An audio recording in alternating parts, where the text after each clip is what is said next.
Our wedding group celebrated with an afterparty at an Italian restaurant.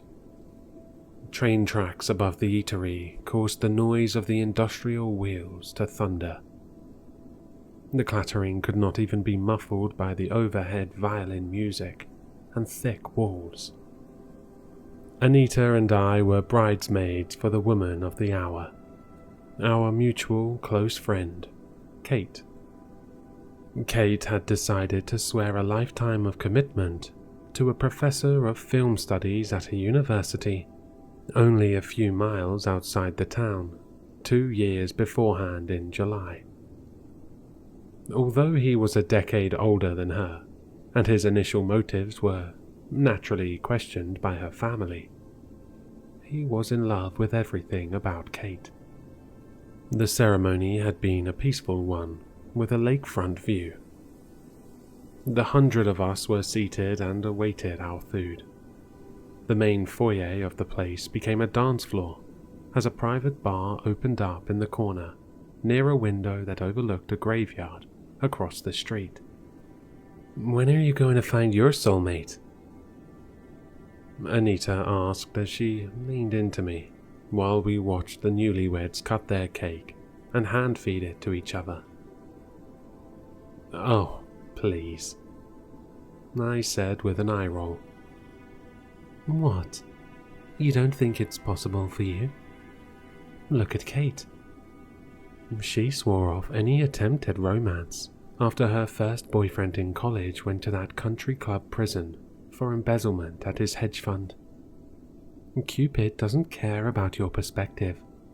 He drunkenly shoots all the time, and you never know when one of his stray arrows will hit you in the heart." That's the corniest thing I've ever heard anyone say. It's true though.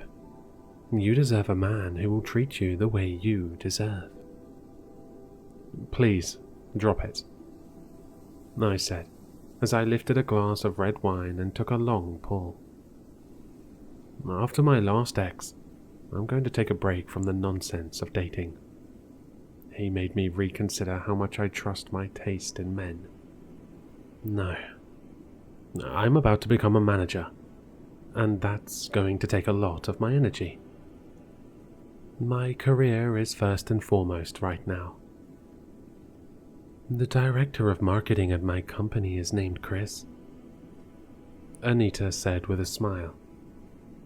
"He's 30, so he's only a few years older than you. He makes $100,000 a year and keeps fit.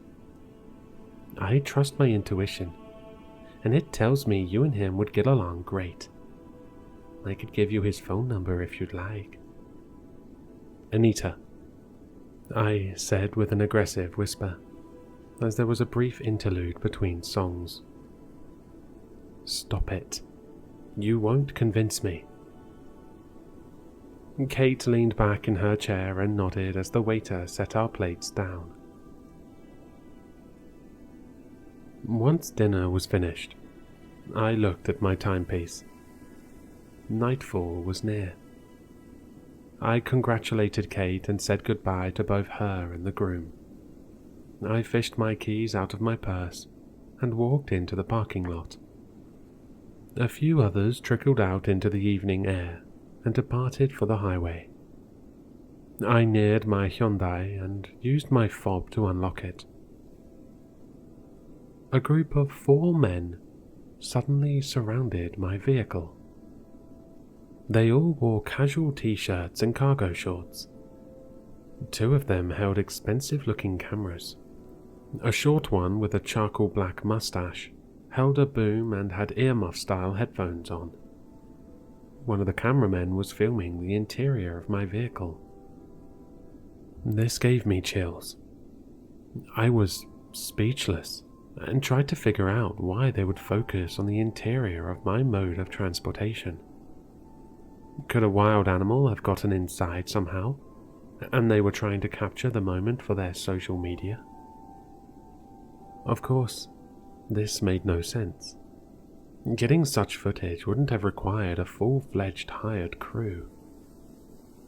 "What are you doing?" I asked with a forceful tone. They all shifted their attention towards me. None of them even mouthed a single word in response. The tallest man took a few steps in my direction as he raised his camera and pointed it at me. A lump formed in the back of my throat. I had the urge to scream, but could not raise my voice, which had somehow been lost since the sight of them. The recordist tapped the cameraman on the shoulder and pointed to the road. The individual who I sensed wanted to get nearer to me turned around and directed the rest of the group to move away. They jumped into a silver van with a creaky sliding door. They drove away and left a trail of dust as they exited the lot. I searched around for surveillance cameras. There were none. Any potential witnesses had exited the vicinity or were nowhere in sight. I wanted to cry. As I stood there in between a streetlight and a section of vacant yellow-lined parking spaces, I could not understand who they were or what they wanted. Could the men have been private investigators? I had not committed any crimes outside of a speeding ticket from 2 years before. Them having been undercover was a ridiculous notion for something so minor. But my mind was racing with possibilities.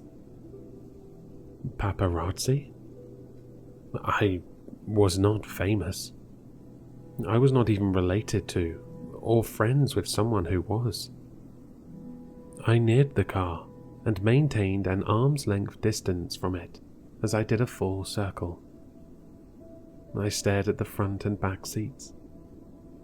Nothing was unusual, nor was anything taken. Perhaps they were an independent production shooting a low-budget movie. That kind of artistic activity was not uncommon in this area of Southern California. I calmed myself with some deep breaths, hopped onto the driver's side, and drove back home. I would try and forget the strange occurrence. Maybe you overreacted by assuming they had ill intent, I told myself. A week went by and Anita invited me to play tennis with her.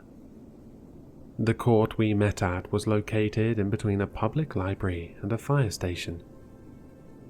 Our bleach-white tank tops and skirts shone brightly under the sun's glare. I both loved and hated the game for how difficult it could be on a humid day. The rigorous exercise provided an outlet for escape and helped me temporarily forget about stress. "Let's make a bet," Anita said, as she threw the ball in the air and caught it with the grace of a juggler. "If I win, you have to let me give you a psychic reading about your personal life. I get to describe to you who you might meet in the next 18 months using my intuition. If you win, then I buy you an expensive dinner at a seaside place in Malibu." "I respect your beliefs," I said. "But I told you, I don't want anything to do with witchcraft. It's non-localized consciousness that anyone can hone with the right meditative techniques," she said with a smirk, as though she had memorized the sentence from a spiritual lecture. It may have been the decent sleep within the prior 24 hours, or the energy boost from that morning's very strong espresso. But I said yes and agreed to the bet. I served. I hit the ball far enough to make her run after it. Her racket connected with the ball and sent it my way. Our match became competitive in a way that none of our previous games in 8 years of knowing each other ever had. We kept the game going to where I predicted a tiebreak was inevitable. Someone appeared in my periphery. I turned to my left to get a better glance at the stranger, and failed to return the shot. I had lost the game. The defeat was the least of my concerns. The same film crew I had seen 7 days ago stood there behind the chain-link fence that divided us. The one with the boom smiled at me as blood-red liquid dripped from the end of the microphone onto the hot pavement. A small stream of crimson flowed near his shoes. "I'll use the drinking fountain in the library, and we can have 5 more sets," Anita said as she jogged towards the front of the building after she whipped a towel over her shoulder. I motioned her to stop and stay with me, but she had already turned her back. I could not find my voice. I ran towards the access way and circled the court to get to the film crew. I reached into my gym bag at the edge of the court and retrieved a canister of mace I always tried to have at hand. I was already a bit slower than I would have liked from the intensive cardio before, as I sprinted at them. While I approached, one of them laughed and moved down the road towards the same silver van. It was parked in the shade of a valley oak tree. They hopped in with the same speed as a professional militia retreating from an assassination mission and accelerated up a nearby hill. They were out of sight. I gasped for air and went back onto the court. Anita walked towards me with a concerned look on her face, as she could tell something was wrong. "Did you see them?" I asked. "Who?" I described each creep down to the brand of footwear they had on, and she just shook her head. "I'm calling the cops," I said. A patrolman showed up less than half an hour later. He was no older than 22 and looked as though he was new to the force. His name tag read Jones. One thing about the officer's appearance caught me off guard. He had the same phony-looking charcoal mustache as the crew member who had been following me. "Can you turn your body camera off?" I asked. "I'm sick of people filming me against my will this week." "Sorry, ma'am," he said as he pulled out a notepad and pen. "No can do. It's on for your safety and mine." "Okay. There's a group of men stalking me." "Can you give me their descriptions?" I did, to the best of my recollection, and gave him the color and model of their getaway car. "Did you get a license plate number? Were there any identifiable bumper stickers or logos?" "No, I'm afraid not." "Did they say anything to you?" "No. They taunted me, though." "How?" "They smiled at me." "Okay. Have you met or known any of these individuals beforehand? Ex-boyfriends, maybe? Or guys who asked you out on dates that you may have rejected in the past?" "No," I said. A swelling of resentment formed in my chest. I did not like that he was trying to paint a picture in his report of me attracting bad company, as though it would have been my fault, even if I had known those probable lunatics. There was a tinge of potential victim blaming that made me nauseous and angry. I had already been with a guy who mistreated me almost a year beforehand, and a part of me wondered if this officer knew about the case. He had probably already ran my name after collecting my ID at the beginning of the field interview. "What kind of investigation can you do to help get these guys away from me?" One had a microphone soaked in blood, Did you witness the men approach the tennis court? The cop asked Anita after ignoring my question altogether. Anita shook her head. That was it. He likely would not even search the area, and I would be labelled a crazy person. My statement would be dismissed as overly emotional and dramatized if it was not judged as a hallucination. She missed it because she went into the library to get some water, I said as I tossed the racket onto the ground. You have to believe me. I'll give you a log number from our dispatch so you can reference it if you get more information and want to do a follow-up, he said as he ripped a page out from the notebook and handed it to me. In the meanwhile, I'd recommend cooling down at home and getting some rest with your AC on high. People have been having heat strokes today.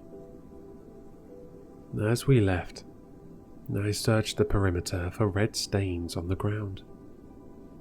Nothing was there. My place is a bungalow-style house I have lived in for over 6 years. I stepped in, shut the door behind me, and placed my gym bag and car keys on the table. I petted my American short-hair cat named German Otter as I passed by her on the way to my bedroom. She followed me down the small hallway and into the place where I slept as I flipped my entertainment system on and crawled into bed. She hopped up on the mattress and made herself comfortable as I put on a true crime program. I opened the drawer of my nightstand and gripped a bottle of strong melatonin. I looked at the alarm clock and saw it was only 6 p.m. I usually did not get any shut-eye until hours from now, but I contemplated taking 2 to pass out sooner. I yearned to eliminate the day from memory. I undid the cap and placed the tablets in my palm. I gazed at my water glass and saw it was empty. I let out a sigh of frustration as I grabbed it and went back into the kitchen. I took the pills and went to bed. I drifted off and hoped I would not come to until noon the next day. My phone caused me to snap back to wakefulness. An alarm had been triggered by my security app connected to the surveillance system of my home. I lifted the device and stared at it. Motion detected close by, the message read. I scrolled down and stared at the camera perched above my front door. The same film crew stood on the porch. The tallest one knocked.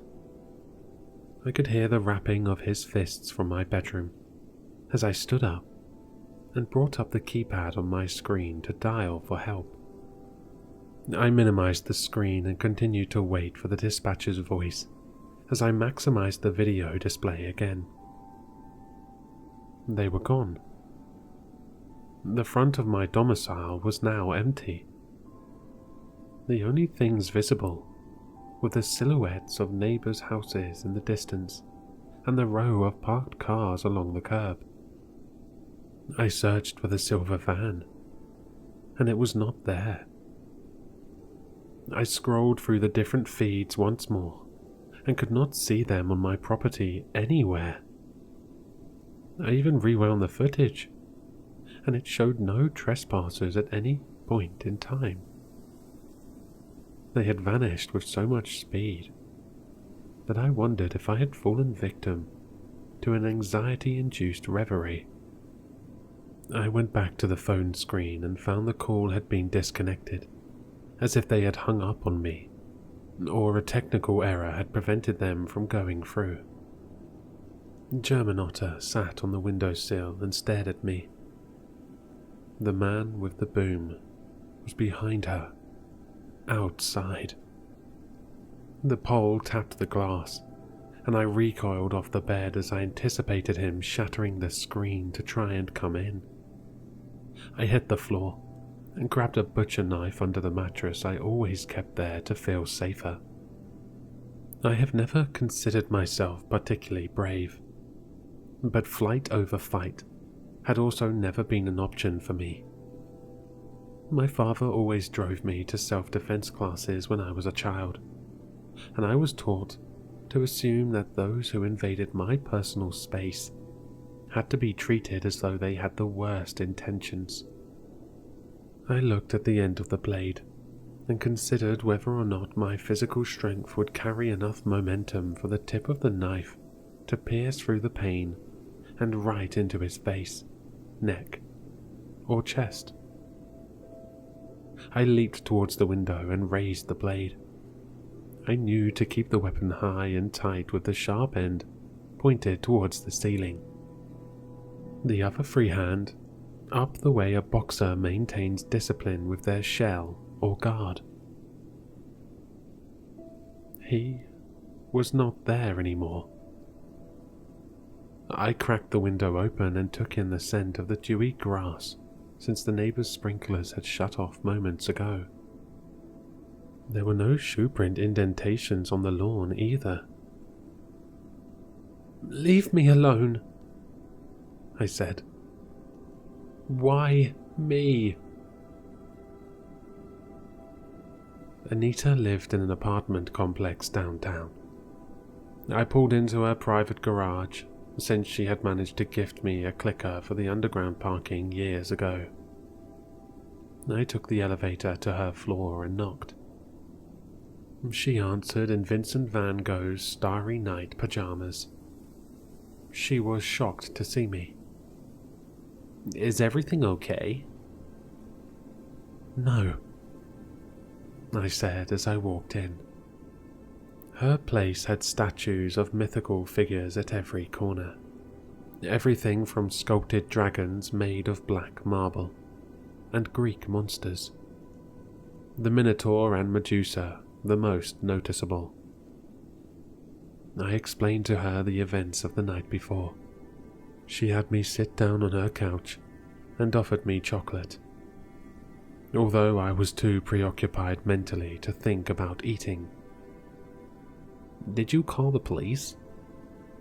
"I tried, and then gave up. They never came back." "You should still report it." "Anita, this is going to sound crazy, but I think they're professionals. They came and went without leaving a trace. Whenever I see them, no one else seems to. I lose my voice every time they come near, and I can't explain why that even happens. I don't know their motive for targeting me." Anita sighed and leaned back as she took a long sip from a coffee mug. "I know you're agnostic," she said. "Fair enough. I can't tell you to believe what I do. Yet, I think you should let me do your psychic reading now." "I did lose the bet," I said through gritted teeth. I was not that interested in fulfilling my end of the bargain. I already had a steady stream of feeling haunted by something, and I did not want her weird energy through whatever bizarre ritual she had planned to upset me further. Nevertheless, I had to be a person of my word. Anita walked towards her closet and pulled out a leather satchel. She placed it on the cushion between us and pulled the glass table that sat in front of the sofa closer towards us. She spread tea leaves on top of the surface.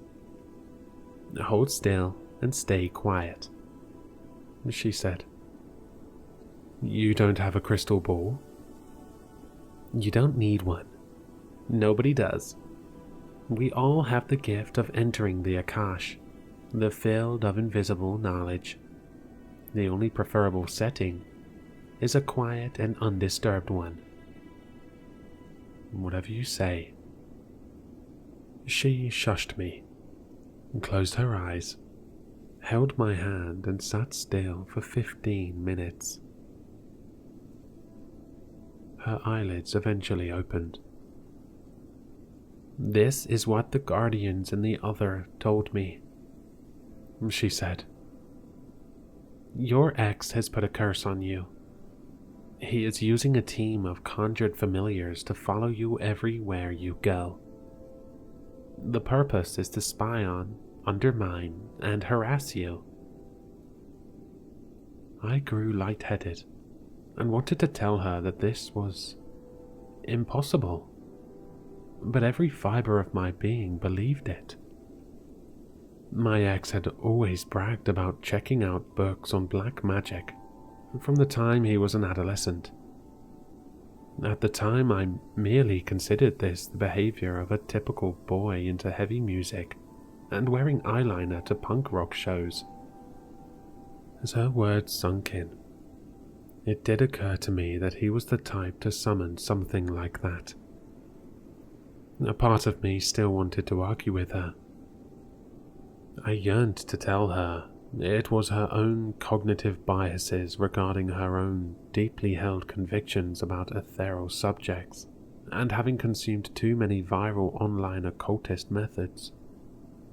Instead, I responded with what I knew was the right way to do so. How do I break his hex and get revenge? I asked. We stood in the center of the graveyard across the street from the Italian restaurant at 2 in the morning. Anita held a mandrake, the rare and humanoid plant used in traditions of causing physical harm to others for centuries. "Focus your intent on putting him in overwhelming amounts of pain," she said. I considered whether or not I could go through with this. Perhaps I could do the ceremony to appease my friend and make her feel as though she did a favor. I could avoid the guilt of controlling someone's fate by stating to myself that this was all futile gibberish. Anyway, a rite that would not have a genuine impact on reality. Still, I did as she instructed. Anita dug a ditch the size of a shoebox. She raised the mandrake in the air. "Let him feel the momentum of flight," she said as she tossed the plant into the earth. She covered it and burnt incense that smelled of hazel. We went back to her place, and Anita was energized. I was quiet and tried to remind myself that this was likely nothing. A funny tale we would share later on. The next day, Anita sent me a message. An article was attached. "Man died in car accident early this morning." The headline read. I felt my stomach turn. I had killed someone. Even if I could not be prosecuted for it in any sensible court. I contemplated asking her if we could reverse it, and if there was anything to be done that could counteract the feeling of being a murderer. What he had done was torment me, sure, but he did not enact a preternatural death on me. I printed the article out and hung it on my bathroom mirror as a reminder. Remorse soon turned to rage. He left me with no other choice, since he could not leave me alone. I have not seen the documentary crew since. I have nightmares of silver vans to this day.